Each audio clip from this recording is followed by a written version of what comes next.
My name is Eleanor Davies. I'm 76 years old, and I'm sitting in room 304 of Sunshine Valley Nursing Home, watching my husband of 52 years drive away with the woman he's been sleeping with for 4 decades.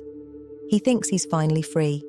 He has no idea that every document he signed, every asset he thinks he owns, every comfortable retirement plan he's made with her, it's all built on a foundation I've been quietly dismantling for 40 years. And tomorrow morning at 9 a.m., it all comes crashing down. Let me start at the moment everything changed.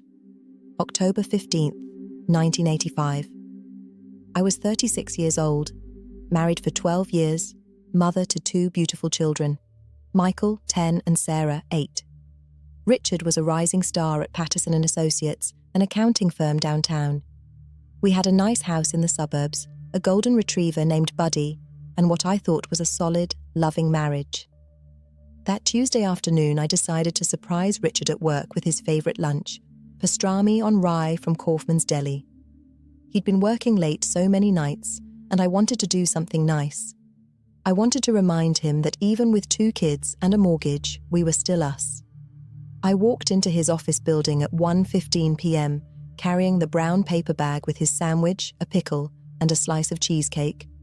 I was smiling, excited to see his face light up. I took the elevator to the 7th floor, walked down the familiar hallway to his corner office. His door was slightly ajar.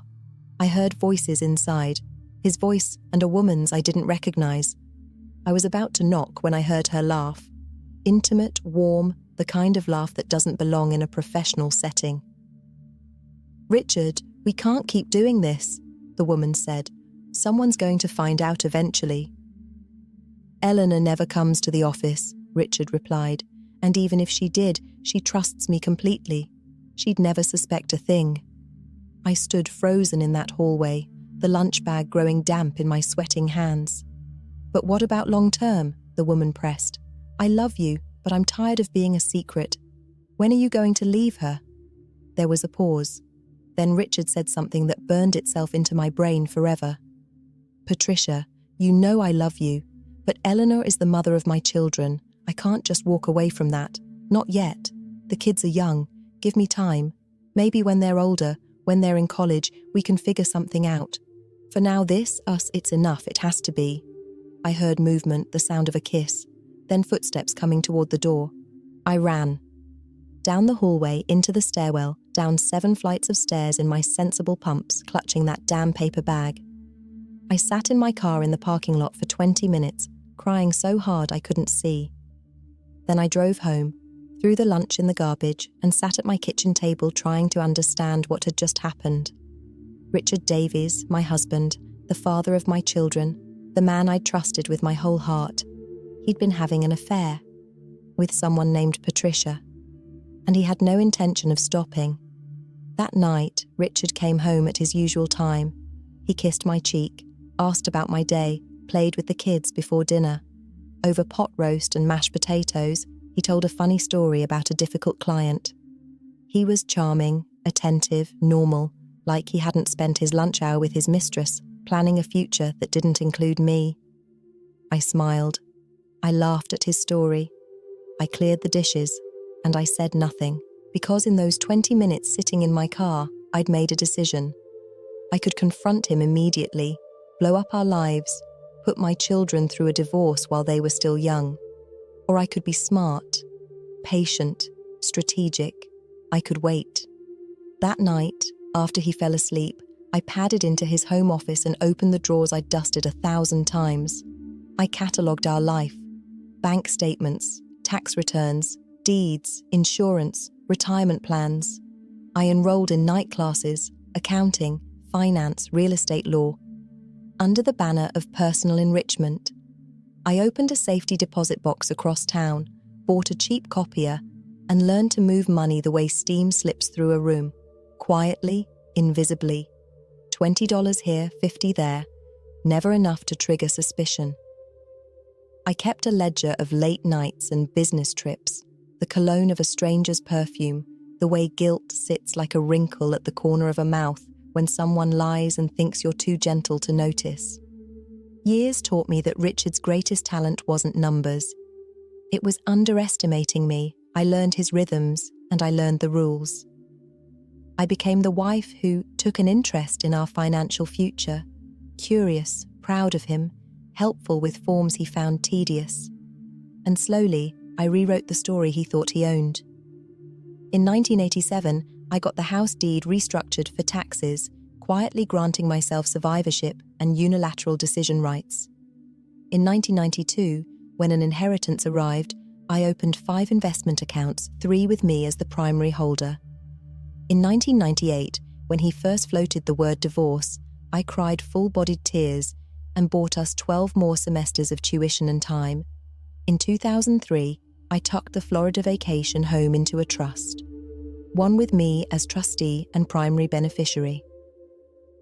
In 2010, while settling his father's estate, I placed the family business in my name for estate tax efficiency, letting him keep the title of CEO while I held the keys.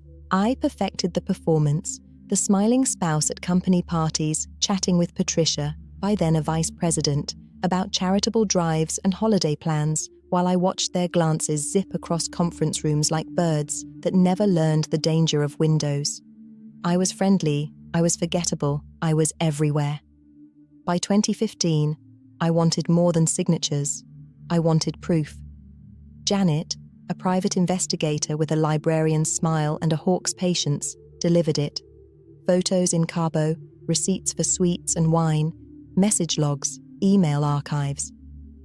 I locked each artifact beside 40 years of paperwork, not out of spite, out of design. Time did what time does. The children grew, their lives blooming outward.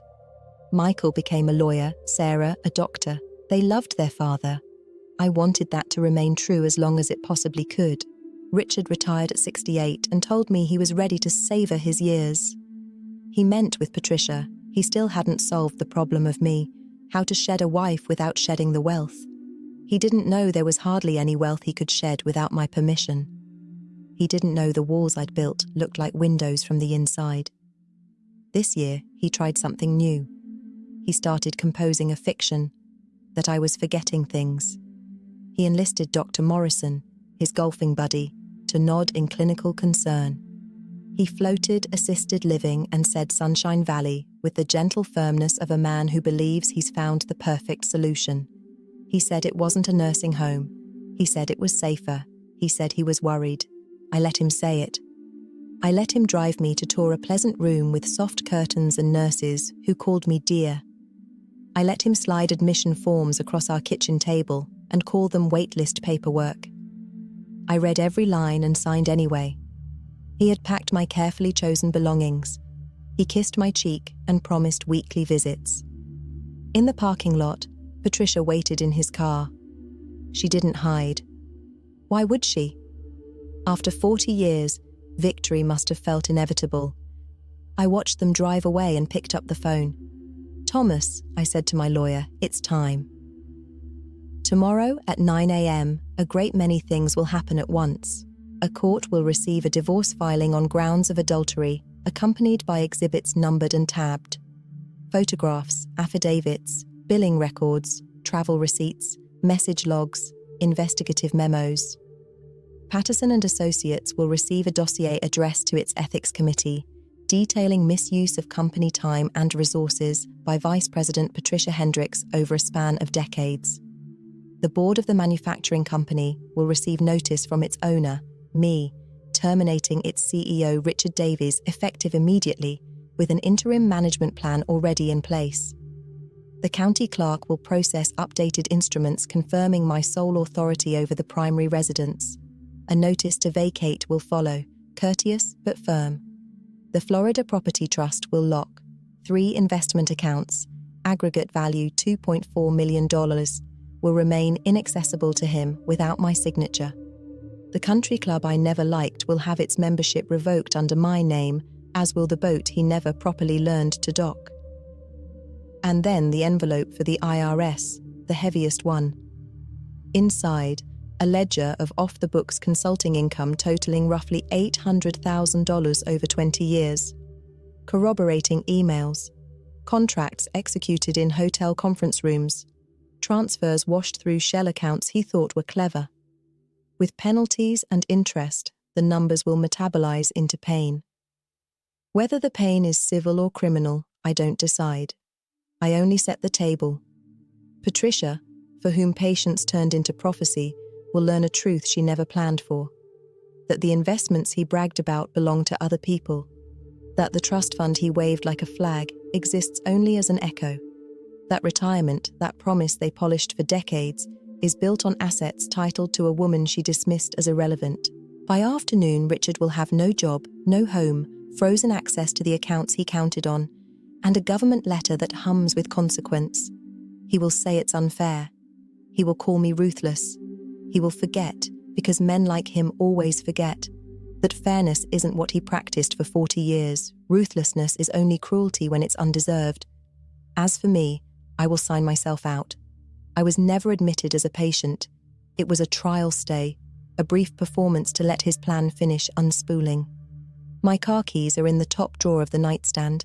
My new condo overlooks the river, where the late light turns water to silk. The business I own is profitable. The properties I control can be sold if I choose. My health is good, my hands are steady. Most important, I have the conversation that matters most still ahead of me. Michael and Sarah are adults with children of their own. I will show them everything, how love for them rearranged the timetable, how the truth lived in a locked box until it had to walk into daylight. It will hurt, they will understand. Someday they might even be proud that their mother didn't shout or shatter. She prepared. People will ask why I waited. They'll say I wasted my youth, my middle age, my prime. They'll say I should have left. They don't understand what the long game feels like when you're playing for more than money. This was never only algebra. It was architecture. He built a second life in the shadows. I built a structure around it that would hold its shape long after he ran out of lies. He thought I was a fool who didn't know. He thought a nursing home would be a tidy end. He thought he could drive away into a sunset funded by my silence. He was wrong about all of it. Tomorrow morning at 9 a.m., his phone will begin its opera.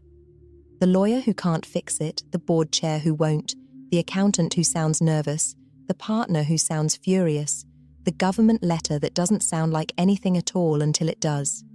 I'll drink terrible coffee and turn a page in a good book.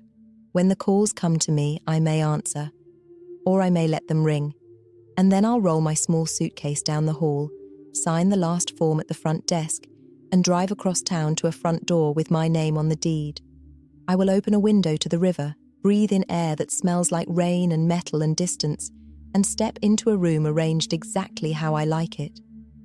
I will set down my keys and pour water for the hydrangeas. I will stand in the quiet and feel the weight lift, not like a sudden flight, but like a building realizing construction is finally complete. My name is Eleanor Davies. I'm 76 years old, and I just won a war that lasted 40 years. Revenge isn't a dish best served cold. It's a dish perfected by patience, seasoned, slow-cooked, plated when the other party has forgotten there was ever a table. If you've been betrayed, if people mistake your silence for surrender, remember, the person who looks like they're losing may be drafting blueprints you can't see. Justice delayed isn't justice denied. Sometimes it is justice designed. And when the design holds, the fall isn't loud, it's simply final.